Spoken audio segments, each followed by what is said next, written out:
All right, so we're gonna go ahead and change our transmission fluid. I brought a pan with me to catch the fluid in. I don't want anybody to cry. Now the NV3500 that's on this Dodge Dakota, it's a 98 by the way, uses these plugs and an Allen's head screw to get them pulled out.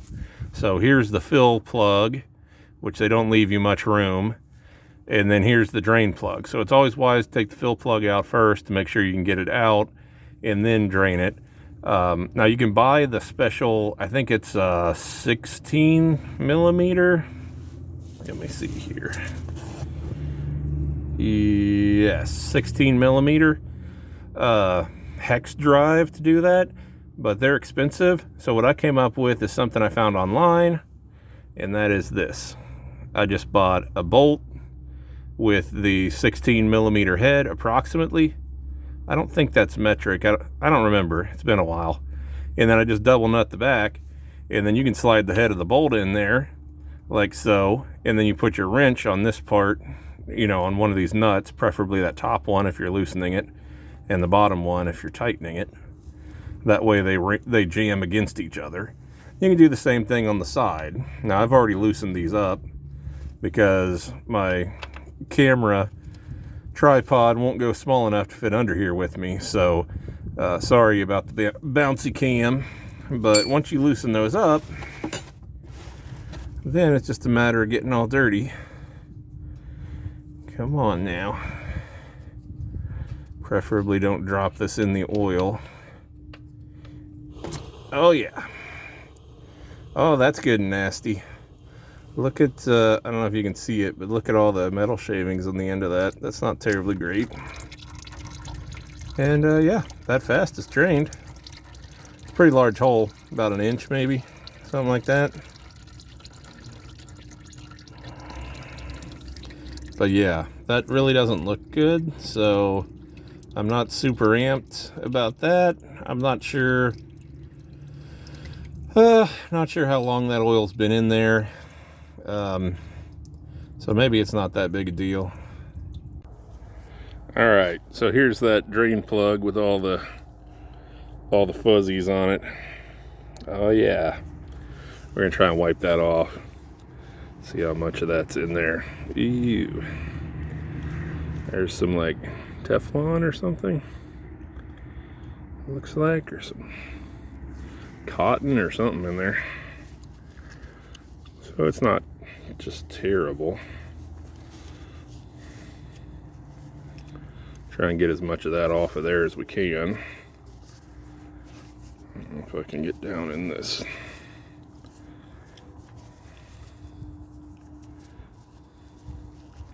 Try and get down in this groove a little bit. Oh yeah. She's good and nasty.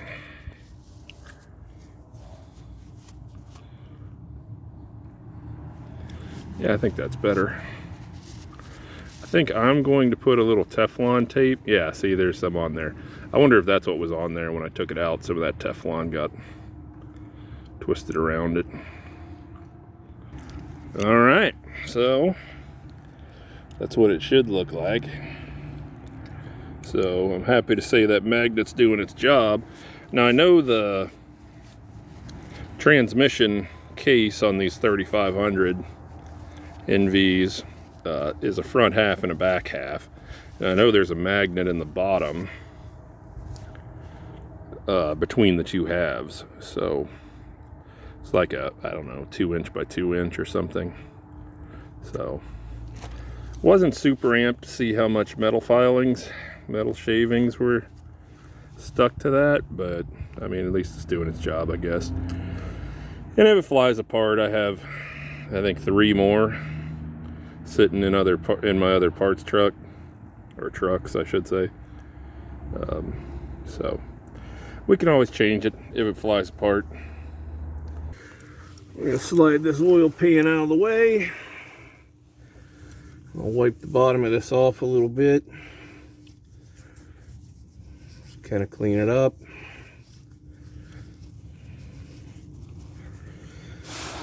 And then I've gone ahead and put some Teflon on the plug. I don't know. I figure it helps. If nothing else, psychologically it helps. But you can't check this fluid from above with like a dipstick or anything. So if it's leaking out, I'm not gonna know. So I'd rather add a little extra security with some Teflon and not have to worry about it slowly leaking out and then ruining the transmission.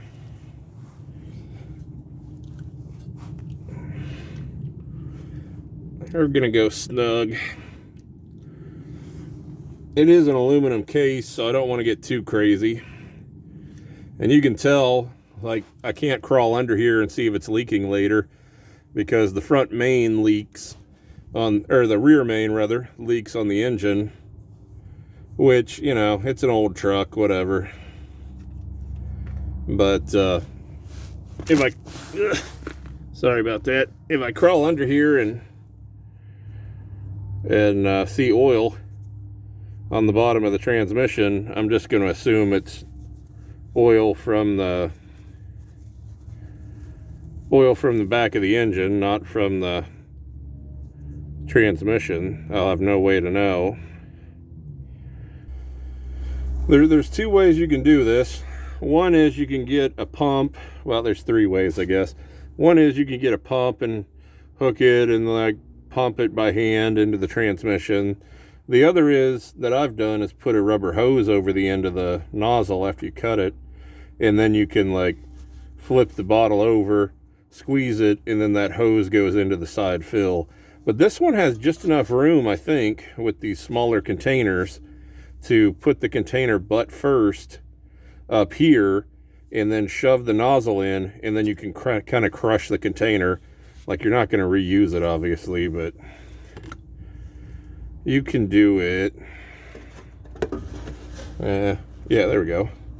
Like, I thought it fit in here. Now the tricky part is getting it in the transmission before it sprays all over. All right, so then we just gotta squeeze out what's in there. Obviously this works wonderful, or whatever. Look, it's full, or what? No, it's not. I think it takes like two and a half quarts. So we'll see. We'll find out soon enough. So here's a new one.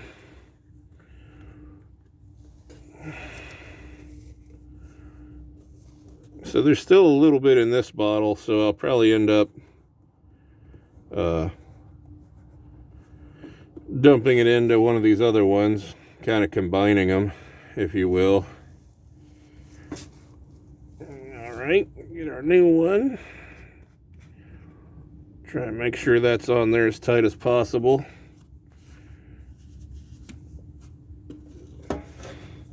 So you spill a little bit this way, but no big deal. It's only 18 bucks a quart. You know, it's not like it's expensive.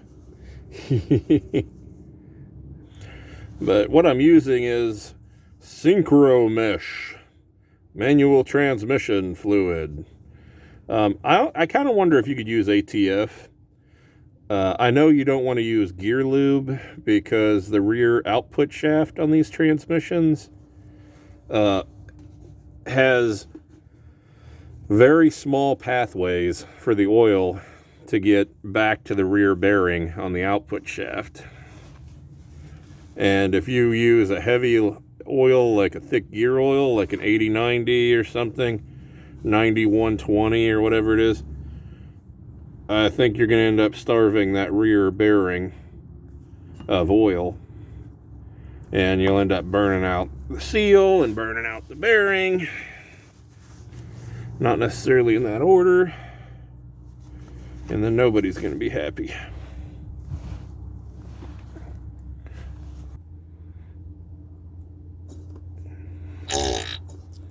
Yep, there it is.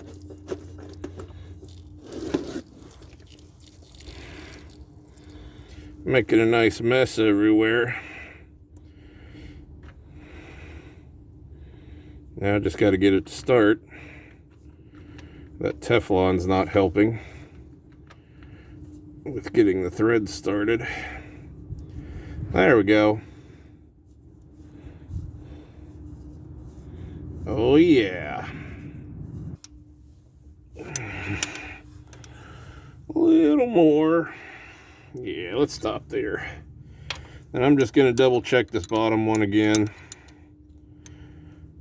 just so later I'll know. Yeah, I definitely got it tight. All right.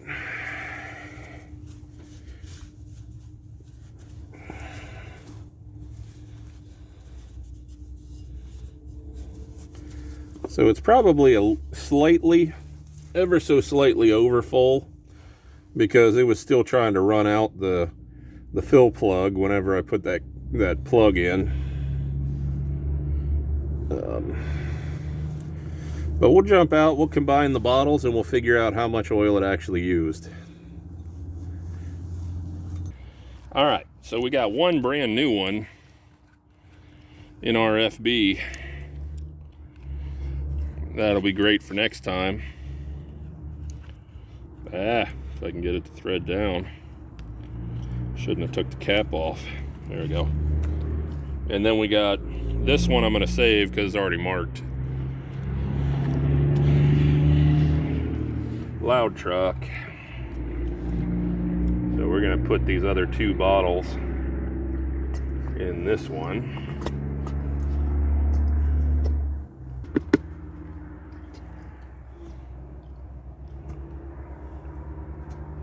It's got a slickness that kind of reminds me of brake fluid. Like, that's probably close to the viscosity that it is, I would say. So you can tell it's not water, but you can also tell it's not thick like an engine oil or a gear lube or something. So let's see here. So both of these were new, so we used both of those. And then this bottle had a half. This one was half. So half quart, 1 pint, whatever you want to call it. And it's currently, I'm gonna get up here where you guys can see maybe. No, you can't see. I'll show you with my finger here. So it's like right at the top of my thumbnail there. So I'd say it's a little under half. Just a hair under half, maybe an ounce or so under half. So I would say, you saw how much didn't make it into the transmission. I would say if a guy had a better system and was more frugal, more careful, I guess maybe is the way to say it, on how he was putting the oil in, 2 would get you real close, I bet. I'm gonna say if you're changing it at home, plan on getting 3 bottles to do it. But if you have a partial bottle sitting around still, just get 2. Because that's what I was struggling with. I ended up buying 3 new ones. But like I said, it's like, right now, it's like 17 bucks a quart. So they're very proud of it. But yeah, we'll dump the oil out here in a minute and you can have a look at it. All right, sorry, dogs are still barking at cats. It's what they do.